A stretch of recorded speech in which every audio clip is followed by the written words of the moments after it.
মুখ্যমন্ত্ৰী ডাঙৰীয়া হিমন্ত বিশ্ব শৰ্মা ডাঙৰীয়াৰ আমি প্ৰতিমূৰ্তি দাহ কৰিলোঁ আৰু আপোনালোকে অৱগত যোৱাকালি ছ'চিয়েল মিডিয়াতে হওক হোৱাটছআপতে হওক ফেচবুকতে হওক নিউজতে হওক যেনেকুৱা ধৰণে ভাইৰেল হৈছে বা নিউজবিলাক ওলাইছে আপোনালোকে গম পাইছে যে আমি সদৌ কোচ ৰাজবংশী ছাত্ৰ সন্থাৰ কেন্দ্ৰীয় সমিতিৰ আহ্বান মৰ্মে আমি ধুবুৰীৰ গোলকগঞ্জত আমাৰ যি পৃথক কমতাপুৰ ৰাজ্য পুনৰ গঠন আৰু জনজাতিকৰণৰ দাবীত আমি জোৰ সমদল কাৰ্যসূচী লৈছোঁ।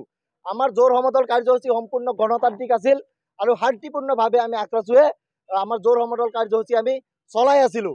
কিন্তু তেতিয়া পুলিচ ধুবুৰীৰ প্ৰশাসন আহি যেনেকুৱা ধৰণে আমাৰ আক্ৰাছুৰ সতীৰ্থবৃন্দসকলৰ ওপৰত আৰু কোচ ৰাজবংশী মহিলা সমিতিৰ ওপৰত আক্ৰমণ চলালে, যেনেকুৱা ধৰণে লাঠি চাৰ্জ কৰিলে, এইটো খুবেই দুৰ্ভাগ্যজনক আৰু নিন্দনীয় কথা। আজি চিলাৰায়ৰ বংশধৰ আজি নৰনাৰায়ণৰ বংশধৰসকলে আজি আমি আমাৰ যি প্ৰাপ্য অধিকাৰ আজি কমতাপুৰ ৰাজ্য আৰু জনজাতিকৰণ দাবীত আন্দোলনত ওলাই আহোঁতে অসমৰ মাননীয় মুখ্যমন্ত্ৰী হিমন্ত বিশ্ব শৰ্মা ডাঙৰীয়াৰ ভয় হৈছে যে এই কোচ ৰাজবংশী জাগিছে, আমি কোচ ৰাজবংশীসকলক জনজাতিকৰণ দিব লাগিব, নহ'লে কমতাপুৰ ৰাজ্য দিব লাগিব। তাৰ কাৰণেই হিমন্ত বিশ্ব শৰ্মা ডাঙৰীয়াই ধুবুৰীৰ এছপিক লগাই দিছে যে আক্ৰাছু যাতে ৰাস্তাত ওলাই আহিব নোৱাৰে গণতান্ত্ৰিক আন্দোলন কৰিবৰ কাৰণে আপোনালোকে সিহঁতক লাঠিৰে কোবাই পঠিয়াই দিয়ক। অন্যথা কিন্তু কোচ ৰাজবংশী ৰাইজ জাগ্ৰত হ'লে বিজেপি চৰকাৰৰ অসুবিধা আছে বুলি হিমন্ত বিশ্ব শৰ্মা ডাঙৰীয়াই গম পাইছে। গতিকে আজি এই প্ৰতিবাদস্থলীৰ পৰাই হিমন্ত বিশ্ব শৰ্মা ডাঙৰীয়াক সকীয়াই দিব বিচাৰিছোঁ, কিমান দিন কোচ ৰাজবংশী জনগোষ্ঠীক আপোনাৰ এই পুলিচ প্ৰশাসনৰ ভয় ভাবুকি দেখাই আমাৰ আন্দোলন স্তব্ধ কৰিব। এই চিলাৰায়ৰ বংশধৰ এই নৰনাৰায়ণ বংশধৰসকলৰ আন্দোলন স্তব্ধ কৰিব নোৱাৰে। কালিৰ পৰা কোচ ৰাজবংশীসকল আৰু জাগ্ৰত হৈছে আৰু 10 গুণ জাগ্ৰত হৈছে। এইবাৰ আমি কমতাপুৰ আৰু জনজাতিকৰণ লৈহে এৰিম, অন্যথা আমি BTC ইলেকশ্যনত আৰু অহা 26ৰ বিধানসভা নিৰ্বাচনত বিজেপি চৰকাৰক কেনেকৈ উফৰাই দিব লাগে তাৰ কাৰণে কোচ ৰাজবংশী ৰাইজ আৰু কোচ ৰাজবংশী ছাত্ৰ সন্থাই আমি পৰিকল্পনা কৰি আছোঁ।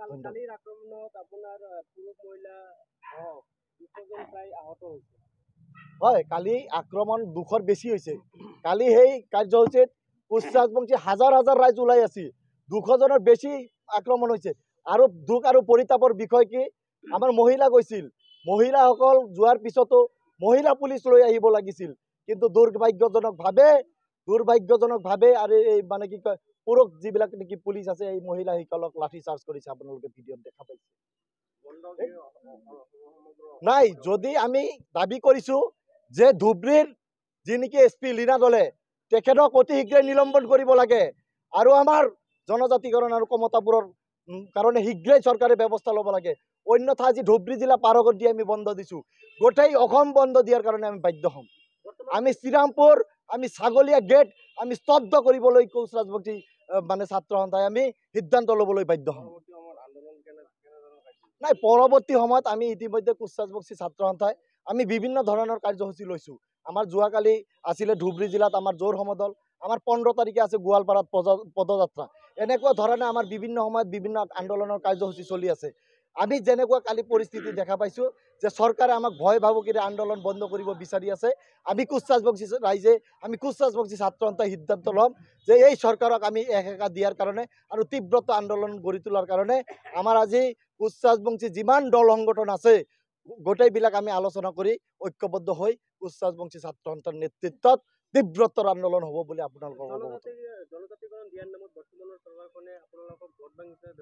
নাই, এইটোতো একদম 100% কথা। আপোনালোকে চবেই জানে, 2014 চনত যেতিয়া নেকি লোকসভা নিৰ্বাচন হয়, কেন্দ্ৰত চৰকাৰ গঠন কৰিবৰ কাৰণে নৰেন্দ্ৰ মোদী ডাঙৰীয়া বঙাইগাঁৱত আহিছিলে আৰু বঙাইগাঁৱত আহি তেখেতে নিজেই বৰ্তমানৰ প্ৰধানমন্ত্ৰী ডাঙৰীয়াই তেখেতে সেই জনসভাত নিৰ্বাচনী জনসভাত প্ৰতিশ্ৰুতি দিছিলে যে কোচ ৰাজবংশী অধ্যুষিত অঞ্চল বুলিয়ে যে কোচ ৰাজবংশীসকলৰ ভোট লোৱাৰ কাৰণে তেখেতসকলে কৈছিলে যে যদি কেন্দ্ৰত তেখেতসকলে চৰকাৰ গঠন কৰিব পাৰে তেতিয়াহ'লে তেখেতসকলে আমাক 6 মাহৰ ভিতৰত জনজাতিকৰণ কৰিব।